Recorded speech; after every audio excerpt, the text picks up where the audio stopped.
You know, usually when we talk about diagnosing a problem, say like a medical issue, there's this baked-in expectation of precision, Right. right? Like you expect it to be a hard science. Exactly. You think of it like engineering. Like if you suspect you've broken your arm, you go to a clinic, the X-ray machine hums, and it produces this high contrast image. Yeah, and then the doctor just points to a jagged white line on the film and says, there is the fracture. Yeah, it's a binary reality. It's either broken or it's not. Which is comforting, honestly. It provides a sense of absolute certainty. I mean, we are fundamentally wired to seek out that kind of visible, categorized truth. Especially when dealing with complex systems that dictate our well-being. Completely. But then, you apply that expectation to something incredibly dense, like the world of global finance, and suddenly you realize the X-ray machine itself might be calibrated to show you a completely fabricated image. Oh, absolutely. The machine is rigged. Right.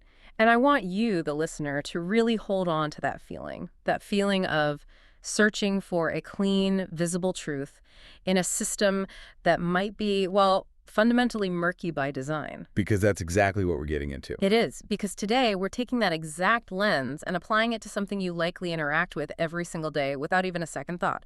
So I want to start this deep dive by asking you a very direct, literal question. Okay, lay it on me. When you open the banking app on your phone and you stare at that digital number representing your account balance, do you actually know what that number is? I mean, if you poll 100 people on the street, 99 of them will tell you, well, that number is my money. Right. They view it as this digital placeholder for a stack of physical cash sitting in a vault somewhere, with their name etched onto a theoretical safety deposit box. And that is the exact illusion we are going to dismantle today. Because what if you log in and that number isn't your money at all? Yeah, what if it's something else entirely? What if, from a strictly legal and mechanical standpoint, that number is simply a record of the bank's unsecured debt to you? Which requires a massive paradigm shift to even wrap your head around. Yeah. I mean, it moves the individual from a position of perceived ownership to a position of being an unsecured creditor. To a highly leveraged institution. Exactly. And that fundamental shift in understanding, that's really the gateway to the material we're exploring today. It really is. So today's deep dive is based on a highly detailed, honestly, incredibly eye-opening interview with a woman named Hester Bais. Right, the Dutch lawyer. Yes, she's a Dutch lawyer, an economist, and she has effectively become a financial whistleblower. But what makes her perspective so uniquely compelling, and really why we're dedicating this time to her assertions, is her background. She's an insider. She is. She isn't some outside critic throwing stones at a fortress she's only ever read about in textbooks. She was inside the citadel. And her career trajectory is the absolute linchpin to the credibility of these claims. I mean, she began her career deep in the operational engine room of the financial world. The derivative settlements departments, right? Yes, of major systemic financial institutions. She worked at ING Bank, she worked at the Dutch financial regulator known as the AFM, and she worked at Euroclear. Now, Euroclear is one of those names that the average person has probably never heard of, but it essentially acts as the plumbing for the global financial system, doesn't it? It's the ultimate back office. Euroclear is an international clearinghouse. So when a massive trade happens on the global markets, Euroclear is where the actual transfer of securities and cash is settled and recorded. Wow. So, Bais spent her formative professional years not just looking at the polished marketing brochures of financial products, she was looking at the actual raw mechanical clearing of these instruments. She understands how the digital rubber meets the road. Exactly. And what she discovered in that engine room and what she eventually meticulously documented is what she describes as a massive systemic fraud, like a multi-billion euro extraction of wealth. Yeah, and according to her analysis, it's an extraction mechanism built entirely on mathematical complexity, institutional obscurity, Right. and the deliberate manipulation of the very regulatory rules that were ostensibly designed to keep the system stable. It's wild. So our mission for this deep dive is to unpack the mechanics of this sprawling financial scandal. We're going to look at how the banking system really operates behind closed doors. Down to the exact products they use. Yes, the specific mechanisms to shift institutional risk onto the shoulders of everyday citizens and entrepreneurs. And as we move through the source material, we're going to explore Bais' broader, more provocative ideas. The societal stuff. Yeah, on how you can actually protect your assets in a world she views as hurtling towards centralized control. So, okay, let's unpack this. Well, To genuinely grasp the sheer scale of the systemic issues Bais is highlighting, we cannot start by looking at the global economy. It's just too abstract. Right, you get lost in the numbers. Exactly. We have to start at the absolute micro level. We need to examine the specific thread she pulled that eventually unraveled this massive, multi-trillion euro sweater. And according to the interview, that thread was pulled in 2012. But before we get to the specific client she represented, I really want to dwell for a second on her own admission about how she entered this world. Oh, it's fascinating. Right. She told the interviewer she started in the derivatives department almost by accident. She was a young graduate, she had student debt, she just needed a job, and she landed at a division of ING Bank dealing with the settlement of derivatives for market makers. And she explicitly noted that she didn't even possess a formal background in financial law at that specific time. Which is crazy to think about. She claims they hired her simply because she demonstrated a healthy common sense. The irony of that is profound. The institution hires someone for their common sense, thrusts them into the most opaque, complex, nonsensical mathematical environment imaginable. And that very common sense is what eventually allows her to see through the matrix. Exactly. And she actually fell in love with the operational side of it. While a lot of lawyers focus on the front-end contract negotiation, Bais became fascinated by the back end. Like the actual mechanics. Right. She wanted to know, when a complex derivative contract is executed, who actually ends up owning the underlying property? How does the risk transfer? How does the collateral move? Because if you understand the flow of collateral, You understand the true power dynamics of the financial system. that makes total sense. Yeah. So she builds this incredible expertise. She moves from the bank to the regulator, the AFM, then to Euroclear. Eventually, she ascends to become a senior associate lawyer at a major international law firm situated on the Zuidas. Which, for our listeners outside the Netherlands, the Zuidas is the financial district in Amsterdam. It's their Wall Street. Yeah, exactly. So she's working in a beautiful high-end office on the Keizersgracht, deeply embedded in the corporate financial elite. She was a functioning, highly successful part of the machine. But in 2012, having started her own practice, she took on a case that permanently shattered her view of that machine. The inciting incident. The inciting incident of our deep dive. The case involved a retail entrepreneur. And let's construct the profile of this client based on the source material, because it's vital to understand who was targeted here. This wasn't a day trader. No. This was not a hedge fund manager taking wild speculative risks. This was a successful, highly competent business owner who ran a large chain of retail clothing stores. A real Main Street guy. Exactly. Over the years, he had built up a portfolio of commercial real estate, essentially the physical shop locations which he held privately. This real estate was his pension plan. It's a very traditional conservative method of wealth building. Very safe. And to finance these commercial properties, he had historically utilized standard variable rate loans. Specifically, loans tied to Euribor with a markup. Now, we should break that down for the listener just a bit. Euribor is the Euro Interbank Offered Rate. Right. It's the baseline interest rate at which European banks lend money to one another. And the markup is the specific margin the bank charges the client based on their individual risk profile. So if you have a solid business and great collateral like prime commercial real estate, your markup is relatively low. It's an incredibly standard, transparent mechanism. You borrow money, you pay the baseline rate, plus a couple of percentage points for the bank's trouble and risk. Yeah, you can literally look up the Euribor rate in the newspaper every morning. It fluctuates, but it's understandable. But the financial climate began to shift violently around 2008. The global financial crisis was heavily impacting the markets. The interbank lending market was seizing up. People were panicking. Absolute panic. And amidst this turmoil, this entrepreneur's bank, which coincidentally was ING, Bais's former employer contacted him with an urgent proposition. Right, they summoned him. And they essentially told him that his traditional flexible financing was no longer acceptable. They insisted that he needed to cover the risk of rising interest rates on at least 50% of his entire real estate portfolio. And conveniently, the bank had the exact financial product designed to save him.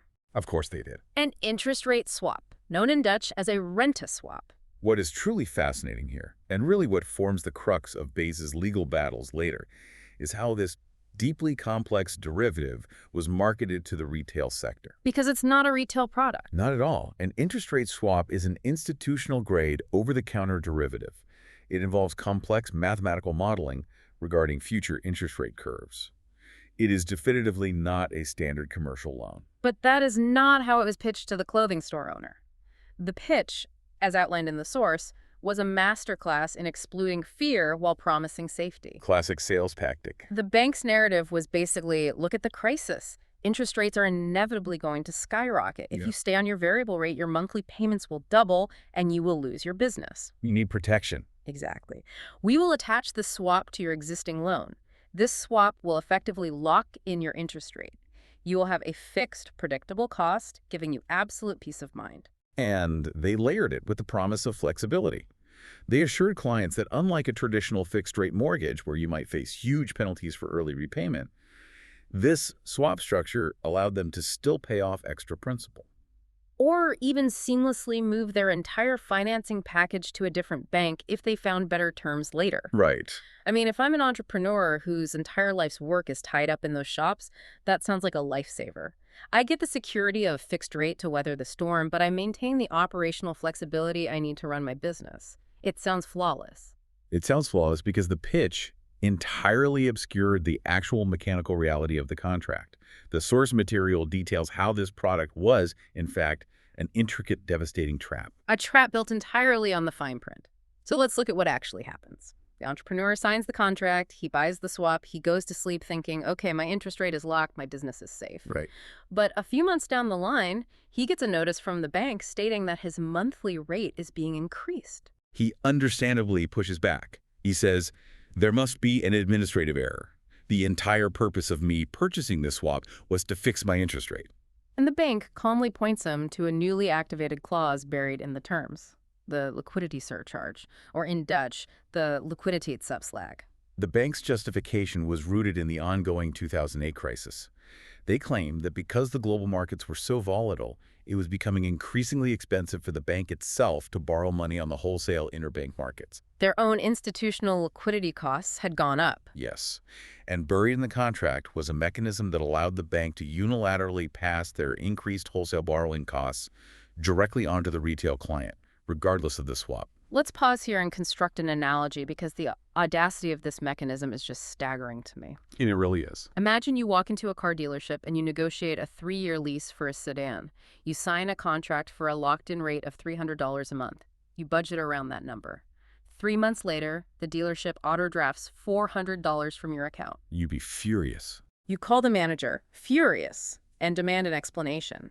And the manager says, well, the commercial property taxes on our dealership lot went up this year, and our corporate insurance premium increased. So we are simply passing our corporate liquidity fees on to your personal car lease. You would tell them they were out of their minds. You have a fixed contract. Their operational overhead is not your problem. Exactly. But in this highly asymmetrical financial scenario, the banks had engineered the legal architecture to do exactly that.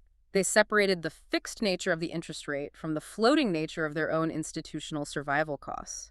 And it wasn't a one-time fee. The source notes they kept relentlessly raising this surcharge. Over the next few years leading up to 2012, the bank slapped an almost 3% cumulative increase on this client.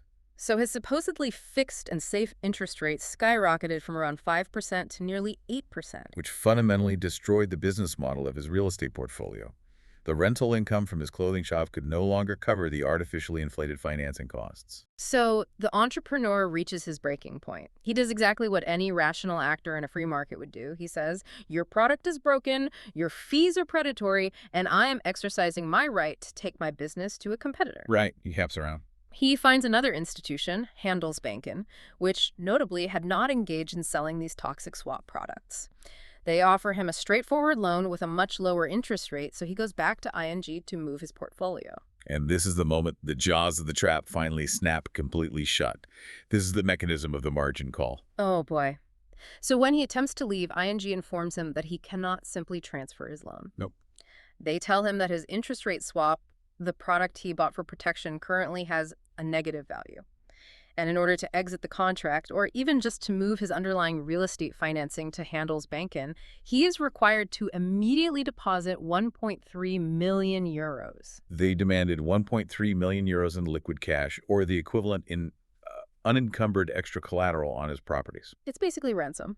He had to produce over €1 million simply for the privilege of walking away from a product that was actively harming him. I have to stop and ask the obvious question here. How is it mathematically or legally possible that a product sold as an insurance policy against rising rates suddenly morphs into a bottomless million-euro liability? Well, to understand that, we have to peel back the marketing layer and look at the core mathematical reality of an interest rate swap, which is exactly the forensic work Hester Bais began doing for this client. Right. When the bank sold him the swap, they were not selling him a static insurance policy. They were entering into a dynamic two-sided wager with him. A wager on the future direction of the macroeconomic climate. Precisely.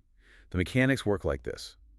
If the general interest rates went up, as the bank had warned, the swap would generate a positive value for the client, and the bank would pay him the difference, thereby covering his higher underlying loan costs. Okay, that sounds fair. But if the general interest rates went down, the mechanics inverted.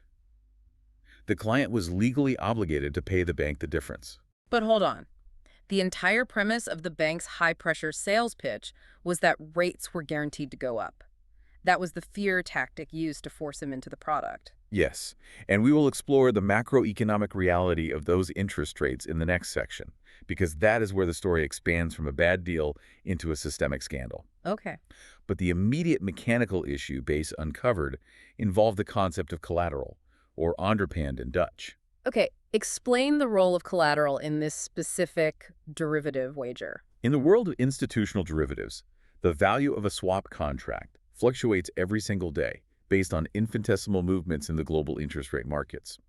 Because these are highly leveraged bets, the financial system requires the participating parties to post collateral. Like putting chips on the table. Exactly. It is a way of guaranteeing that if your side of the bet loses, you actually have the assets to pay up. If your position starts losing heavily, the counterparty issues a margin call, demanding you put cash or liquid assets into a specific margin account to prove you are good for the accumulating debt. But this retail entrepreneur wasn't a Wall Street derivative trader. He didn't have a margin account. He just wanted a predictable mortgage for his clothing shops. And that is the horrific genius of the bank's structure, according to Bais. The bank successfully and surreptitiously offloaded its own systemic banking risk directly onto the retail client. Unbelievable. The bank itself held massive, complex derivative portfolios that required constant collateral. By forcibly attaching this swap to the client's standard real estate financing, the bank effectively weaponized the client's commercial properties. They used his brick-and-mortar shops, his life's work, as the collateral to backstop their own complex financial instruments. Yes. They took the inherent risks of institutional banking, wild interest rate fluctuations, and interbank liquidity crises, and forced the local entrepreneur to absorb the financial impact. And when Bais started digging into the digital infrastructure of how this was managed, she found something that elevates this from aggressive financial engineering to what she clearly views as outright fraud. The portal issue. Yes. She had the client grant her access to his online banking portal. This is the digital interface where he logs in to view his loans, his cash balances, and presumably this swap. If I'm understanding this, she had access to the portal, and I would assume the portal just reflects the mathematical reality of the account. But her claim implies the bank manipulated the interface itself. What did she actually document? She documented the digital erasure of the evidence. Initially, when she looked at the portal, the bank system was actively displaying a specific collateral account linked directly to the swap. Okay. This interface showed the massive accumulating negative balance, the million-euro debt the client supposedly owed due to the swap's shifting daily value. It was sitting right there on the screen, a ticking time bomb. Yes. But Bais is a meticulous operator. In early 2013, she instructed this client, along with a few other entrepreneurs she had begun consulting with, to immediately log in and physically print out every single page and report from their digital banking portals. She wanted a hard copy of the digital reality at that exact moment. And thank God she did. Because what happened next? Shortly after she had them secure those hard copies, ING secretly altered the front-end interface. They completely deleted those collateral accounts from the client's digital view. They just erased the interface. They wiped the multi-million-euro margin accounts off the screen so the client couldn't see them anymore? They vanished from the client-facing portal. Bais asserts that the bank executed this deletion because the collateral demands were legally illegitimate from inception. Right, because he never agreed to it. Exactly. The retail client had never signed a contract agreeing to provide daily margin collateral for an institutional derivative. He had signed a contract for commercial real estate financing. Right. By hiding these accounts from the digital dashboard, the bank could covertly continue running the collateral mechanics behind the scenes. They could continue using the client's underlying real estate assets to shore up their own corporate balance sheet without the client ever fully realizing the daily leveraged risk their property was being subjected to. That is genuinely chilling.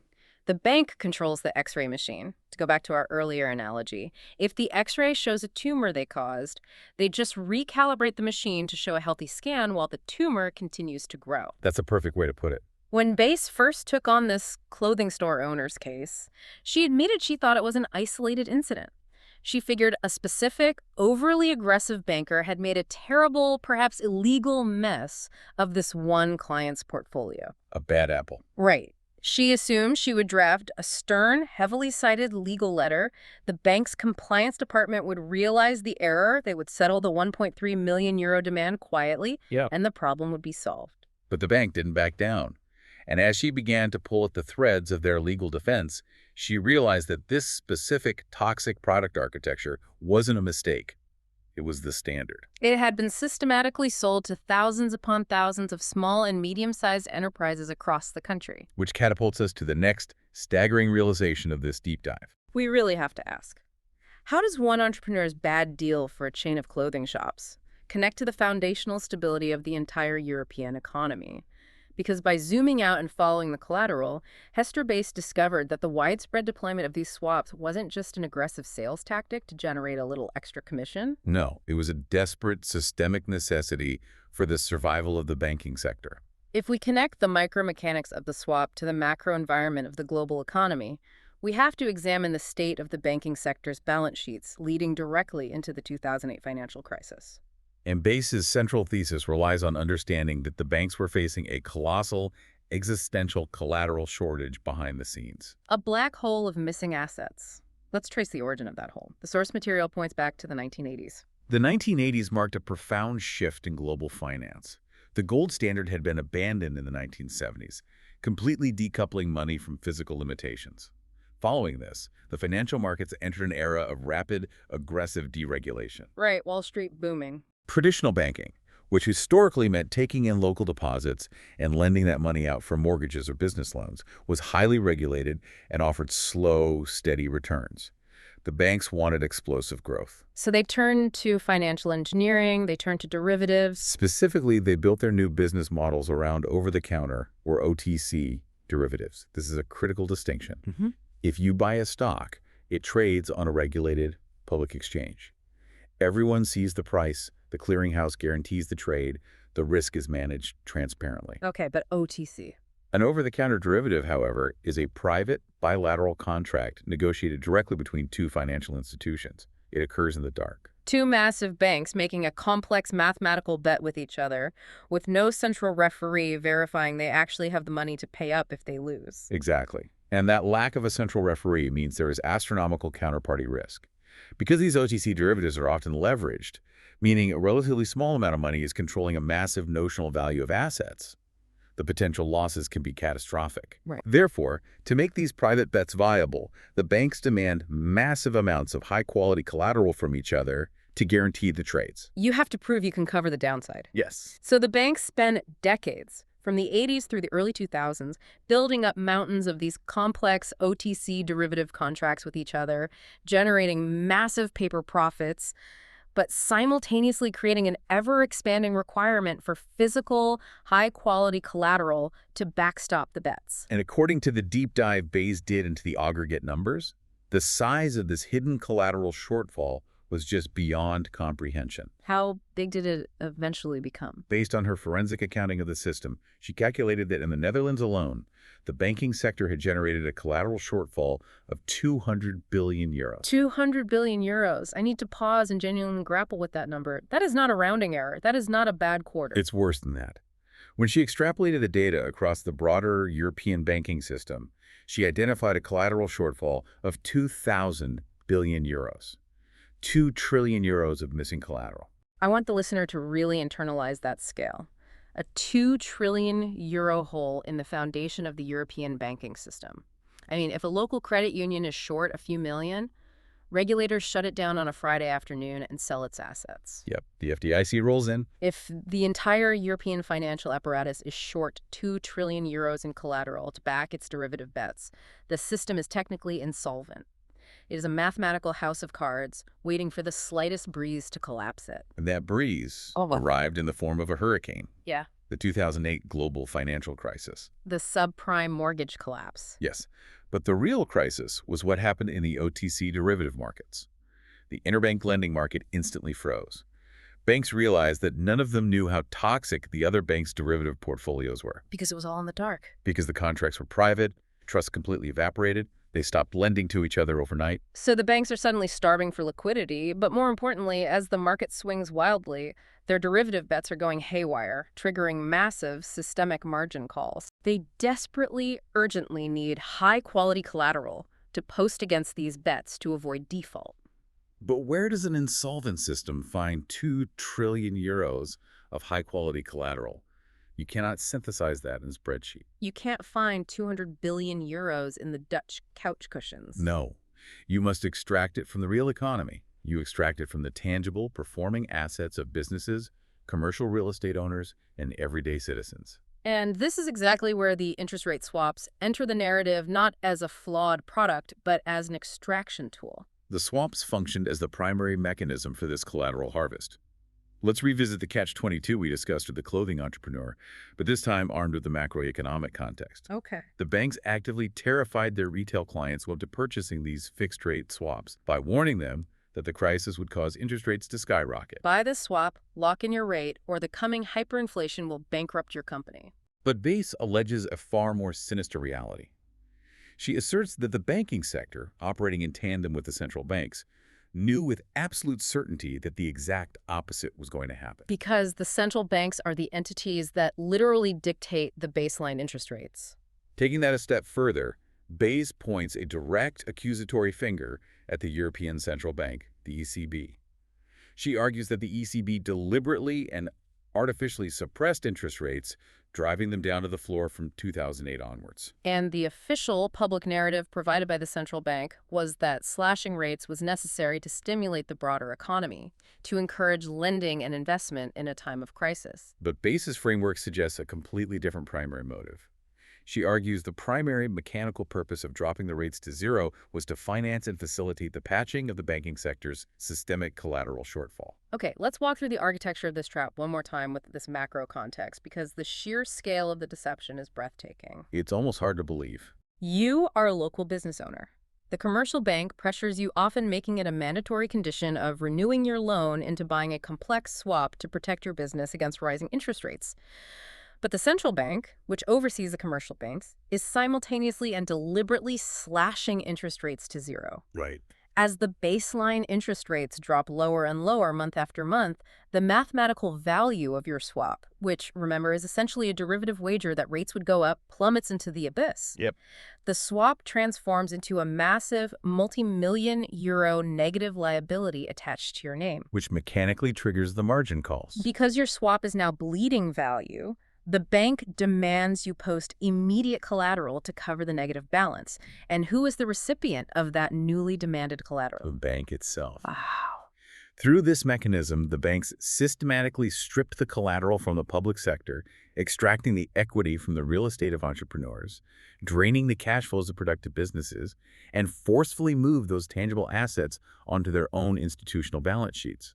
They used the Main Street economy to plug their self-inflicted 200 billion euro derivative hole. It represents a massive structural and largely invisible transfer of wealth and security from the productive economy to the speculative financial sector. It is staggering to contemplate. I'm trying to wrap my head around how this was executed on such a massive scale without immediate riots. The source material continually emphasizes that this was not a matter of a few greedy business owners making speculative, high-risk investments and losing. No, not at all. This financial architecture was forced upon the foundational layer of the economy.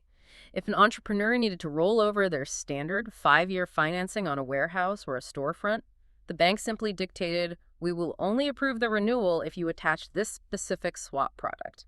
They made it a mandatory condition of survival. This brings us to a crucial conceptual pillar that Bais highlights repeatedly. The absolute weaponization of information asymmetry. In any fair market transaction, both parties need a reasonable understanding of what they are exchanging. But here, the banks possess the ultimate macroeconomic weather forecast. They knew, or at least highly anticipated based on central bank policy, that a deep, prolonged freeze in interest rates was imminent. Right. Armed with this forecast, they went out to the public, convinced the public that a catastrophic heat wave of inflation was coming, aggressively sold them incredibly expensive, highly complex cooling systems, and then the central banks turned on the blizzard. And when the blizzard of 0% interest rates hit, freezing the economy, the banks turned to the freezing clients and said, "Oh, we are so sorry, but according to page 47 of the derivative contract you signed, you now owe us your commercial property because the cooling system we forced you to buy is mathematically useless." It is the ultimate manifestation of using mathematical complexity as a shield for extraction.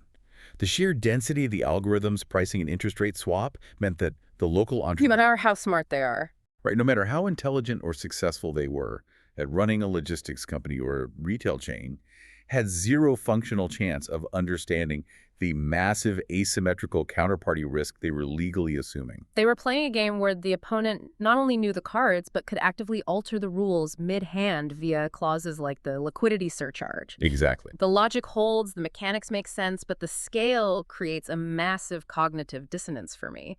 If the numbers Basis citing are accurate, 200 billion euros extracted in the Netherlands alone, 2 trillion across Europe, how does an operation of that magnitude remain hidden? That's the real question. I mean, modern society is built on oversight. We have dedicated regulatory agencies, we have investigative financial journalists, we have armies of independent auditors. How does a 2 trillion euro extraction scheme execute quietly in broad daylight? That glaring question serves as the transition into the most frustrating and perhaps most illuminating segment of Base's entire experience. If the extraction was this massive, where were the watchdogs? Why didn't the alarm bells ring? Right. You would assume someone at the regulatory level would spot a 200 billion euro anomaly. Base's personal journey attempting to blow the whistle provides a masterclass in understanding the mechanics of institutional complicity and structural blindness. Remember her background? She used to work at the AFM, the Dutch authority for the financial markets. Exactly. She knew the internal hierarchy. She knew the individuals overseeing derivative compliance. She considered herself a staunch, uncompromising believer in the rule of law and the efficacy of the regulatory system. So when she first uncovered the undeniable evidence in 2013 and 2014, when she had the hard copies of the unilaterally deleted collateral accounts, when she modeled the math, proving the systemic nature of the swaps, she naturally assumed she just needed to hand the file to the right authority. She thought, I've caught them red-handed with the weapon. I will simply show the evidence to my former colleagues at the AFM. They will realize the gravity of the situation, and they will deploy their regulatory power to shut this down. That was her operating assumption. She compiled the data. She sent detailed, heavily documented emails directly to her former colleagues, who were explicitly tasked with working on the derivative regulatory files at the AFM. She clearly laid out the mechanics of the collateral fraud and the illegal application of the liquidity surcharges. She operated under the belief that she was doing a public service. And the response from the cavalry? Silence, or, more accurately, a heavily bureaucratic, heavily managed nothing. Unreal. Eventually, years later, after immense public pressure and endless litigation, the financial establishment did establish a recovery framework to address the swap issue. A recovery framework sounds like a victory. Did it fix the problem? According to Bais's rigorous analysis, the framework was deeply flawed and primarily performative. It functioned more as a containment strategy than a justice mechanism. Crucially, the framework kept the regulators and the public entirely focused on minor mis-selling technicalities, while actively steering everyone far away from the radioactive core issue, the systemic, fraudulent extraction of collateral and the illegality of the liquidity surcharges. Classic misdirection. Furthermore, the compensation offered was fractional. It only applied to the absolute smallest businesses, while explicitly excluding the larger mid-market entrepreneurs who had absorbed the most catastrophic multi-million euro losses. The system offered a band-aid to cover up a systemic amputation. The frustration must have been unimaginable. She realizes the domestic regulators are either blind or complicit, so she escalates. She actually took this to the United States. Yes. The source details that in 2018 she formally entered the SEC whistleblower program, taking her massive dossier of evidence regarding systemic European financial fraud directly to the American securities regulators. She felt forced to cross the Atlantic because the European institutional architecture was completely unresponsive.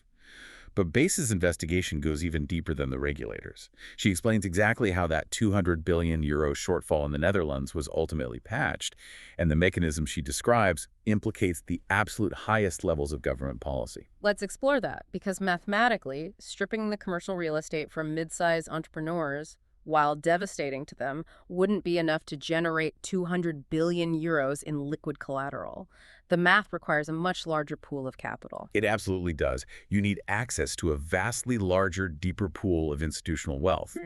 And Bais asserts that the massive shortfall was secretly, systemically patched by borrowing heavily from the foundational wealth of the nation, the Dutch pension funds. The pension funds, the collective sacred nest egg of the entire working population. Yes. Her analysis suggests that billions of euros were quietly borrowed from the massive pension pots to inject the necessary liquidity and high-quality collateral into the failing banking system.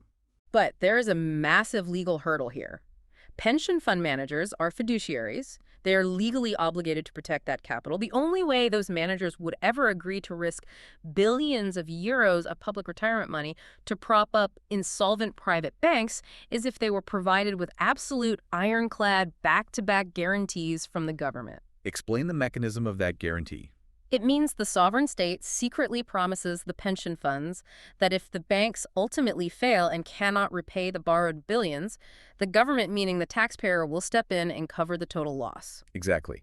The state essentially puts the entire public tax base on the hook to underwrite the bank's toxic derivative bets, allowing the pension money to flow to the banks risk-free. But a multi-billion euro sovereign guarantee of that magnitude cannot simply vanish into thin air. It has to show up on a ledger somewhere. Wouldn't an auditor or a politician notice a massive, unexplained liability appearing on the national balance sheet? This is where Bais connects the financial plumbing to public policy in a truly startling way. She connects these hidden guarantees to massive, seemingly inexplicable multi-billion euro deficits that suddenly and violently appeared in government healthcare and pension budgets around the 2009 and 2010 period. Oh, wow. For instance, she explicitly points to a sudden, staggering €70 billion shortfall that materialized in the AWBZ, which was the Dutch Exceptional Medical Expenses Act, a massive public health fund. A €70 billion hole. Right. She notes similar sudden structural issues with the AOW, the State Pension Fund. She argues that these public funds were essentially being utilized or earmarked behind the scenes to backstop the banking system's derivative failures. The state created a public deficit in healthcare to subsidize private banking collateral. The implications of that are monumental. You are degrading the healthcare infrastructure of the citizenry to save the bonuses of the derivative traders.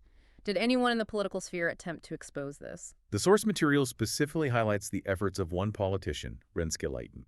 Tell me about her role in this. Leijten was a member of the Dutch parliament who possessed the intellect and the tenacity to start pulling at these exact threads. She repeatedly asked sharp, highly detailed parliamentary questions about these sudden financial black holes in the public budgets and how they potentially connected to the opaque banking structures. She was demanding transparency. Yes. And how did the political establishment handle a representative asking the right questions? Bais notes how Leijten was consistently, systematically dismissed, patronized, and marginalized by the powerful figures running the financial apparatus. The interview specifically names Jeroen Dijsselbloem, who was the Minister of Finance during crucial periods, and Mark Rutte, the long-standing Prime Minister. Interesting. Bais describes a coordinated political strategy where the establishment would never engage with the substance of Leijten's mathematical arguments. Instead, they attacked her character and her competence. They would frame her as overly emotional or casually dismiss her as someone who simply didn't possess the intellectual capacity to understand the complex economic realities they were managing. It is the oldest, most classic defense mechanism of a threatened, opaque system. Don't worry your pretty little head about it. You're too hysterical to understand our genius. It's gaslighting on a sovereign scale. But Bais didn't just fight the regulators and the politicians in Parliament. She took the battle to the ultimate arena for a lawyer. She fought the judiciary. And this arena is where her disillusionment with the system became absolute and complete. Based on her years of litigating these complex derivative cases, Bais claims that the justice system, particularly the specialized financial chambers of the Amsterdam court, actively and deliberately maneuvers jurisprudence to protect the interests of large corporate entities over the rights of citizens. Her quote from the interview is stark. She implies that if you draw the Amsterdam court for your case against a bank, your chances of a fair hearing are effectively zero. The system is structurally biased. That is her definitive assessment. However, she is a brilliant litigator, and she did eventually achieve what should have been a paradigm-shifting victory. In 2019, she fought a case all the way to the Dutch Supreme Court. The highest legal authority in the land. And she won a massive landmark ruling explicitly regarding the illegal, unauthorized use of collateral in these specific swap structures. A Supreme Court victory. In any rational legal narrative, that is the climax. The highest court agrees the mechanism was illegal, the precedent is set, the banks are forced to unwind the fraudulent contracts, and everyone gets their money back. In a functioning, uncompromised system, yes, that is exactly what should happen. But Bais describes the aftermath of her Supreme Court victory as a masterclass in coordinated institutional silencing. The ruling, despite its massive implications, was largely ignored by the apparatus meant to enforce it. How is it functionally possible to ignore a mandate from the Supreme Court? You don't defy it openly. You control the narrative ecosystem surrounding it, starving the ruling of oxygen. Bais explains the deeply intertwined relationship between the major corporate law firms, the powerful entities on the Zuidas, and the academic world. Oh, this is fascinating. These law firms are the ones who generate billions in fees representing the massive banks. The senior partners at these law firms are very often the same individuals who hold prestigious professorships teaching financial law at the major universities. They are the ones writing the authoritative textbooks. They are the ones penning the influential articles in the leading legal journals. They control the intellectual foundation of the law itself. Precisely. So when the Supreme Court hands down a ruling that is existentially devastating to the balance sheets of their biggest, most lucrative banking clients, the academic and legal establishment simply buries it. They just don't teach it. They write highly technical articles minimizing the ruling scope. They decline to incorporate the precedent into their university curriculum. They use their structural influence to ensure the ruling does not become the intellectual foundation for a massive systemic wave of class action lawsuits. As Bais succinctly puts it in the interview, you cannot be a fierce, objective advocate for consumer justice and legal purity on Monday and then turn around and bill the very same banking syndicate for millions of euros in strategic advisory fees on Tuesday. The conflict of interest is foundational. It's an entirely closed, self-sustaining loop. The banks fund the massive law firms, the law firm staffs, the university law faculties. The universities train the next generation of judges and regulators who then go on to protect the banks. This brings up a fascinating, deeply philosophical concept discussed at length in the interview, the idea of the useful idiot. Yes, this was one of the most striking and nuanced parts of her analysis. The interviewer pushes Bais on the human element of this massive conspiracy. He asks her directly, do the people at the very top of this pyramid, he again names prominent politicians like Mark Rutte and Jeroen Dijsselbloem, do they actually sit in a smoky back room, look at a spreadsheet of a 200 billion euro fraud, and actively conspire to execute it? Are they evil masterminds? And her answer avoids the cartoonish villain trope. Her answer is highly sophisticated. She says that initially, at the onset of these crises, they're probably not masterminds. She argues that many high-level politicians and even some senior banking executives simply do not possess the granular, highly dense mathematical expertise required to fully grasp the reality of the derivative systems they oversee. Right. In her terminology, they begin as unconsciously incompetent. They rely entirely on summarized reports from advisors. They are told what macroeconomic levers must be pulled to save the economy or ensure stability, and they utilize their political capital to execute the plan. They're utilized by the systemic architecture because of their public credibility and their administrative power. They are the useful idiots of the system. They are the reassuring, smiling faces put in front of the television cameras to sell the bitter medicine to the public, while the actual toxic plumbing is handled in the dark by technocrats. But Bais draws a very hard, very clear ethical line in the sand regarding this ignorance. She argues that while initial ignorance might be a defense, willful blindness is not. She states that when someone like her, a highly credentialed insider with a proven track record of accurate analysis, comes directly to you with the undeniable documented evidence. When she shows you the unilaterally deleted collateral accounts, the mathematical proof of the systemic shortfall, and the definitive Supreme Court rulings, and you consciously choose to look away, you transition. You cross a boundary. You move from being an unconsciously incompetent, useful idiot to being an active, complicit participant in the cover-up. Once you know the truth, you own it. And if you still wield your power to protect the system doing the harm, you are entirely complicit. And she didn't just quietly suspect they knew, she forced the issue. The source mentions she actually sent a copy of her detailed whistleblowing book to all 225 members of the Dutch parliament and the entire cabinet. She ensured the data was placed directly on their desks. And the result? She received 0 substantive, actionable replies from the political establishment. I have to bring this abstract institutional failure back down to the human level for a moment. If you are listening to this right now, and imagine you are a regulator or a judge or an elected politician, how do you manage the cognitive dissonance required to just look the other way? How do you look at the documented case of an entrepreneur being illegally stripped of 1.3 million euros for a protective product they didn't understand, and just stamp the paperwork to authorize it? It speaks to the terrifying banality of systemic failure. It comes down to structural, overwhelming incentives. As we noted, it is rarely a conscious decision to be malicious. It is a system where regulators' mortgage, their social prestige, their entire professional network, and their core identity are inextricably tied to the maintenance of the status quo. Right, they have too much to lose. To acknowledge the absolute truth of Bais's analysis is to acknowledge that the prestigious institution you serve, the system that validates your intelligence and pays your salary, is fundamentally parasitic.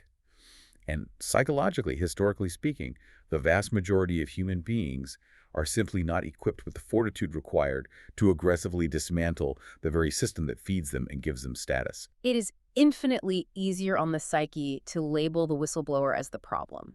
It's easier to call them a whoppy, the Dutch slang for a crazy conspiracy theorist, than it is to look in the mirror and realize you are enforcing a fraud. That is exactly the tactic deployed against her. Bais discusses how a subtle, pervasive whisper campaign was initiated to undermine her. The establishment couldn't debate her on the raw facts, they couldn't refute her mathematical models, and they couldn't overturn her Supreme Court rulings. So they attacked her. So they attacked the messenger. They attempted to paint her as unstable, overly emotional, or fringe. The narrative became, don't engage with that woman, she sees conspiracies everywhere. It is an incredibly effective, cowardly way to neutralize an intellectual threat without ever having to address the terrifying substance of her arguments. Okay. We have meticulously built the foundation of her argument. We started at the micro level, the retail entrepreneur losing his business to the hidden mechanics of a swap. We scaled up to the macro level, the multi-trillion euro derivative hole patched by central banks and sovereign guarantees. And we explored the meta level of institutional cover-ups and the psychology of the useful idiot. Now, we must transition to the ultimate conclusion Bais draws from all of this data, because Hester Bais does not believe this story stops at the boundaries of banking or finance. In the source material, she connects these complex financial extraction mechanisms to a much broader and, frankly, much darker societal shift toward absolute centralization and control. And listener, before we dive into this next section, I want to explicitly reiterate a critical rule of our deep dive format. The source material from Hester Bais contains sweeping claims about global agendas, international pandemic policies, and overarching political structures.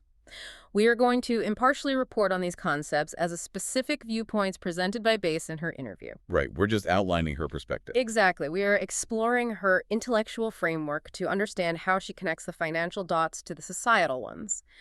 We are neither endorsing nor debunking these broader geopolitical claims. We are simply examining the architecture of her worldview to understand her final conclusions. With that vital context established, let's examine the broader agenda Bais outlines.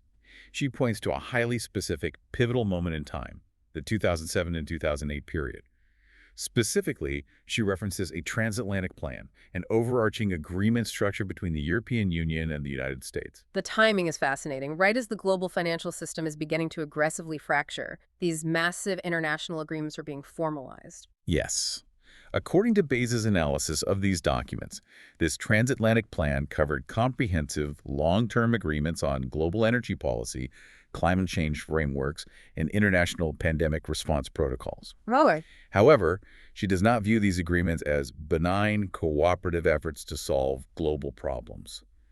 Through her lens as a financial whistleblower, she views these frameworks as the blueprint for the systemic, long-term centralization of physical assets and societal control. Centralization of assets. Let's ground that concept. What does she mean by that, practically, for the average listener? Her argument connects directly back to the core mechanism of the interest rate swaps we just discussed. The ultimate overarching goal of the current financial system, according to her analysis, is to cultivate a global populace that is heavily, inescapably burdened by debt. Because debt is the ultimate lever of compliance. Exactly. Consider the modern housing market. If you have a highly leveraged mortgage, meaning you borrowed 90% or more of the value of your home from a central bank, you are profoundly vulnerable. You don't actually own it. You don't truly own the asset. You are renting it from the bank under the threat of foreclosure.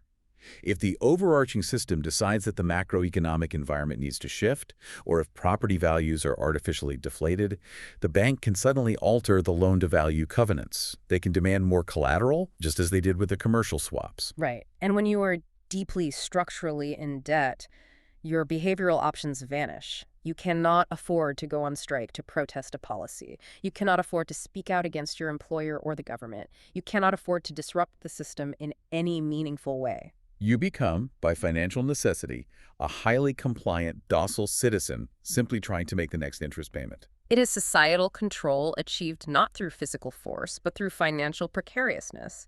The source argues that the entire architecture of the modern economy is meticulously designed to keep the average person just afloat enough to continue servicing their debt, but never secure enough to achieve true independence. And Bais argues this financial centralization, the extraction of hard collateral upward, is moving in deliberate tandem with the conceptual erosion of physical ownership entirely. The push toward digitalization. Yes, she points to the aggressive global push toward total digitalization as the key technological mechanism for this erosion. We are talking about the push for digital IDs, central bank digital currencies, the digitization of property deeds. Yes. Her argument is profound. The more society shifts away from physical tangible assets, cash you can hold, gold you can store, property you own outright, to digital representations held and managed by centralized institutions, the more you remove the individual from the reality of true ownership. Because if it's all digital, it can be turned off. If your entire net worth is merely a digital integer on a server controlled by a central bank, and your very ability to participate in society relies on a digital identity token controlled by the state, you do not actually own anything. You are merely granted conditional access to the system, and that access can be instantaneously revoked, modified, or heavily conditioned upon your compliance. Okay, listener, you might be sitting there thinking, this narrative escalated incredibly quickly. What does a complex banking derivative from 2008 have to do with the digital ID on my phone? But the source uses a highly specific, incredibly mundane, and honestly terrifying everyday anecdote to illustrate precisely how this mechanism of control is already bleeding into normal neighborhood life. The Stook app anecdote. Yeah. It perfectly encapsulates her macro theory at the micro level. Yes. The Fireplace app in Amersfoort. So Bais explains that in her local municipality of Amersfoort, the local government introduced a digital app related to using your private fireplace or wood-burning stove. On its surface, it is a benign environmental tool. The app monitors local wind conditions and air quality. If the wind is too still, meaning smoke won't dissipate quickly, the app issues a digital red code. This red code signals that citizens are not supposed to burn wood that evening because it will impact local air quality. And if you ignore the app and light your fireplace anyway, you can be hit with a municipal fine of over 400 euros. But Bais points out that the terrifying aspect of this isn't the environmental regulation itself. It's what the app does to the people. Exactly. It is the insidious social dynamic the digital tool immediately created. Bais describes observing her local neighborhood WhatsApp group on an evening when the app issued a red code. What behavior did the app induce in her neighbors? She witnessed her neighbors immediately transforming into enthusiastic informants for the state. The app flashes red code, and within minutes, neighbors are actively sniffing the air and aggressively texting the group chat. Someone is stoking a fire. I smell wood smoke. Who is doing it? We need to locate them and call municipal enforcement. It creates a localized, digitized panopticon. It's unbelievable. Base explicitly uses this seemingly trivial fireplace app as a microcosm for how modern citizens are being psychologically conditioned. Under the unassailable guise of environmental safety, the state introduces a centralized digital monitoring tool. But the genius of the system is that the state doesn't even need to expend resources policing it. The digital tool successfully offloads the surveillance and enforcement onto the citizens themselves. Neighbors eagerly begin policing neighbors over the use of a fireplace in their own living rooms. Base draws direct, explicit parallels here to the social dynamics fostered during the COVID-19 pandemic Oh, restrictions. absolutely. She notes how, during that period, citizens were heavily encouraged by the state to actively monitor and report their neighbors, reporting people who had too many family members in their homes for a holiday or who weren't standing the requisite distance apart in a public park. She views this not as a public health anomaly, but as deliberate psychological conditioning. Again, you might be wondering, what does an app for my fireplace or a pandemic rule have to do with my mortgage or an interest rate swap? But according to Bayes' framework, it is the exact same centralized muscle being flexed, just applied to different spheres of life. That is the ultimate synthesis of her broader theme. The common, unbroken thread running from the banking sector to the neighborhood WhatsApp group is the systemic trade-off between perceived convenience and safety on one hand and fundamental freedom and autonomy on the other. Expand on that connection because that is the philosophical core of her argument. Whether it is the commercial bank telling the entrepreneur, let us manage your complex interest rate risk with this swap, it's safer for your business, or the municipal government saying, let us monitor the air quality with this app, it's safer for your lungs, or the central bank saying, let us digitize your money, it's more convenient and secure than cash. Base's overarching perspective is that in every single instance, the individual is being coerced into willingly outsourcing their personal autonomy to a centralized, highly opaque institution. You are being convinced to give up the messy, difficult, deeply human responsibility of managing your own financial risk, holding your own physical assets, and resolving your own disputes with your neighbors. You hand all that power over to an algorithm, a bureaucracy, or a banking syndicate. And once you hand over that foundational power, as we saw with the 200 billion euro swap scandal, those centralized institutions will absolutely use your assets, your digital compliance, and your blind trust to serve their own institutional survival, regardless of the devastating cost to you. And that profound societal transition from a society based on tangible assets and local interpersonal trust to a society based on centralized digital control and neighbor-on-neighbor surveillance is what Bayes warns is the ultimate existential threat we face. Okay. We have journeyed incredibly deep into the belly of this beast. We've examined systemic financial fraud, the mechanics of institutional cover-ups, and a broader societal shift towards digital serfdom and constant surveillance. It's heavy. It is incredibly heavy. It is a very dark, very daunting perspective on the massive systems that govern our daily lives. It forces you to question the integrity of almost every modern institution. So the most natural, urgent question becomes, what do we actually do?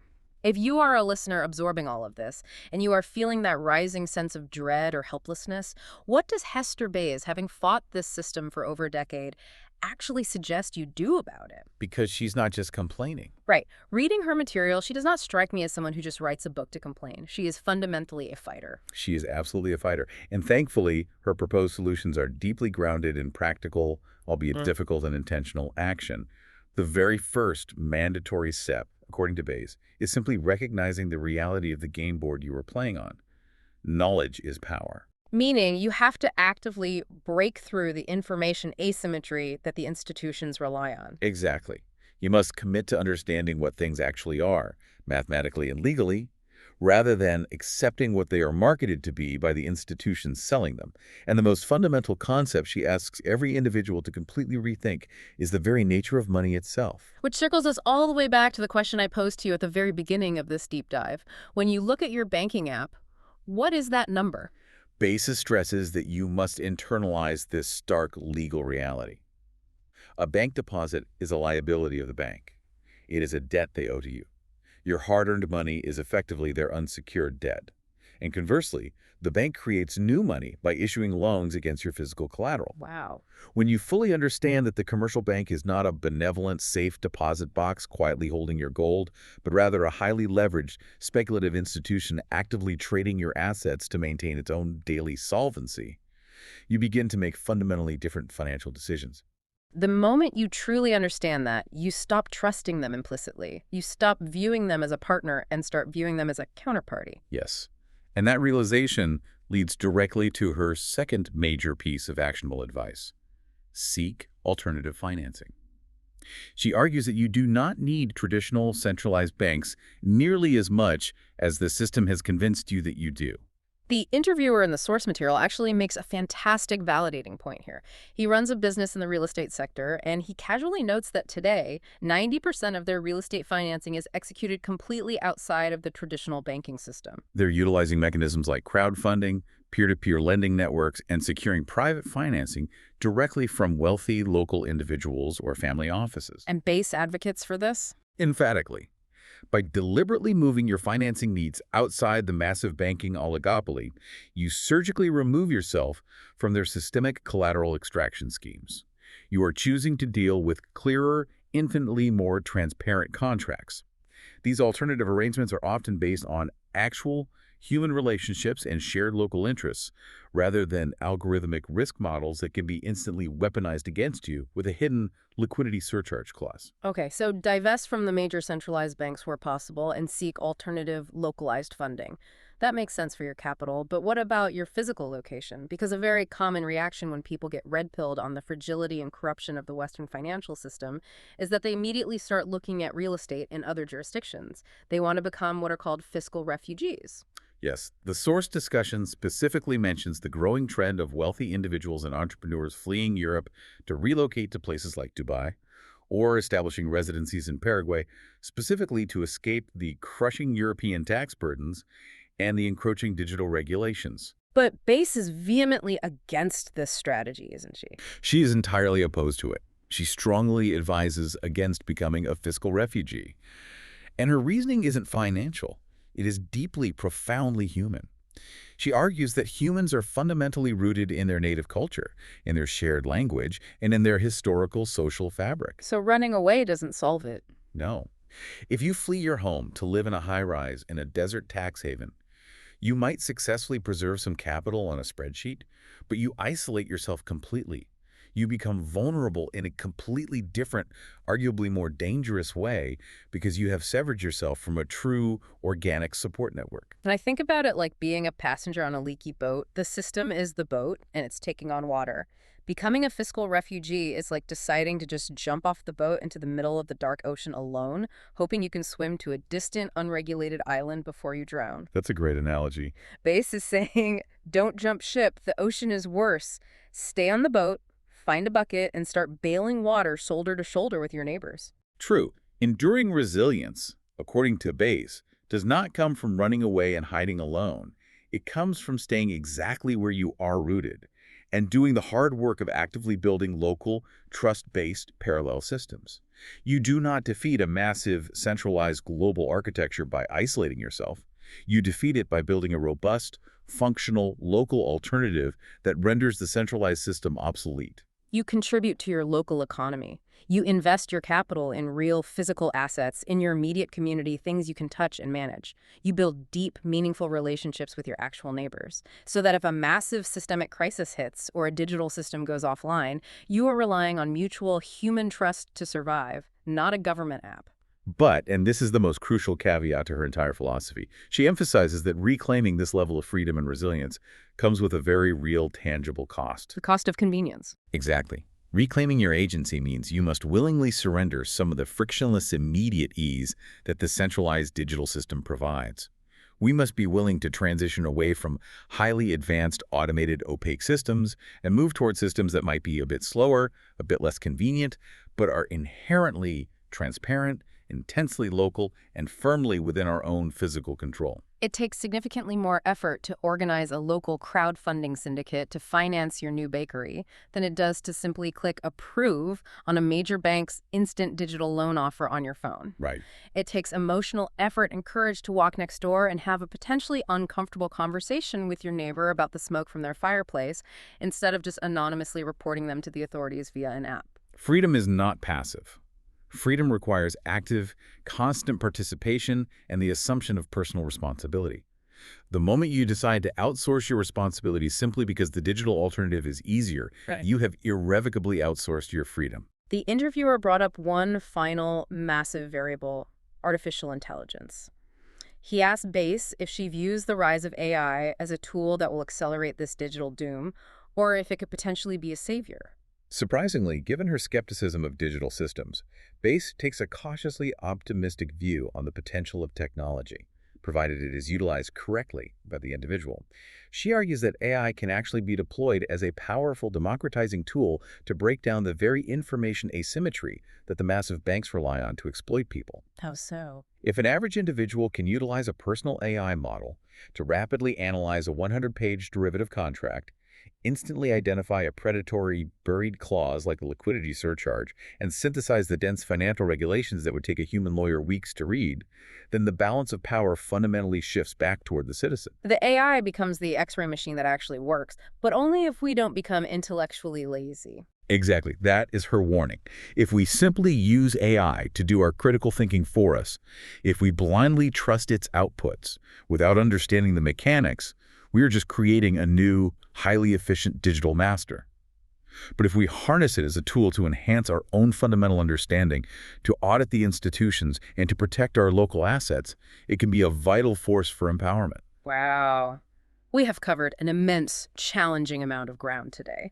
We have traveled from the high-end legal offices of the Kaisersgracht deep into the mathematical plumbing of the European Central Bank and all the way down to the psychological dynamics of a neighborhood WhatsApp group in Amersfoort. It's been quite a ride. Let's try to distill this incredibly dense deep dive into a few core unforgettable takeaways. The modern banking system, as meticulously described and documented by Hester Bais, does not exist to safely store your wealth.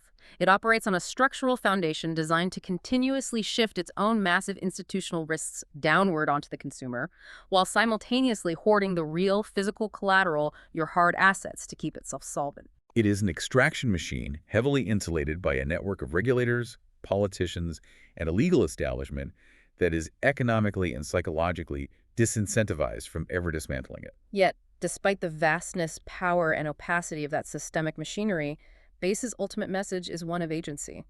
The ultimate power remains with the individual, provided they make a conscious choice to wield it. You must actively choose to understand the true mechanics of the systems you interact with. You must aggressively seek out alternative, parallel local systems for your funding and your transactions. And perhaps most critically, you must prioritize building deep, resilient, trust-based relationships within your physical, local community. You simply cannot outsource your financial safety, your physical wealth, or your community dispute resolution to a massive centralized institution without eventually, inevitably, paying for that convenience with your own autonomy. I want to remind you, the listener, to take a hard look at your own financial setup this week. Ask yourself the uncomfortable questions. Yes. Are your assets truly yours?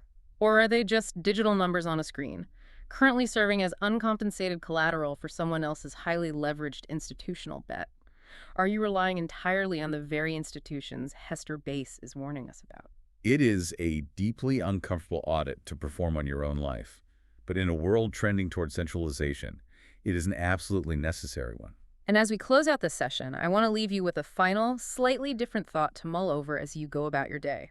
We spent this entire deep dive looking at how massive financial institutions use incredibly complex, opaque financial products like multi-million euro interest rate swaps to distance us from our real assets and assert control over our livelihoods. We looked at the calculated deception of the hidden liquidity surcharge and the digital manipulation of deleted margin accounts. It all feels so grand and untouchable, but I want you to think about the sheer, everyday convenience of the digital tap-to-pay feature on your smartphone. Think about how incredibly easy it is to navigate your entire week without ever carrying a single physical bill, without ever interacting with a human bank teller, without ever tangibly feeling the exchange of value. You just wave a piece of glass over a plastic terminal and the algorithm handles the rest. It's completely frictionless. Exactly. But if Hester Bais is fundamentally right about the deliberate erosion of ownership through digitalization, could the ultimate trap not be some dense, mathematical derivative contract engineered on Wall Street? Could the ultimate trap simply be our own relentless, deeply human desire for a frictionless life? If you never physically touch your money, if you never hold the actual asset in your hand, do you really own it at all? Something to mull over. That's a powerful thought to leave on. Thank you so much for joining us on this exploration. We know this was an incredibly dense and challenging topic, but we hope it provided you with a powerful new lens through which to view the systems operating all around you. Until next time, keep questioning the consensus and keep diving deep.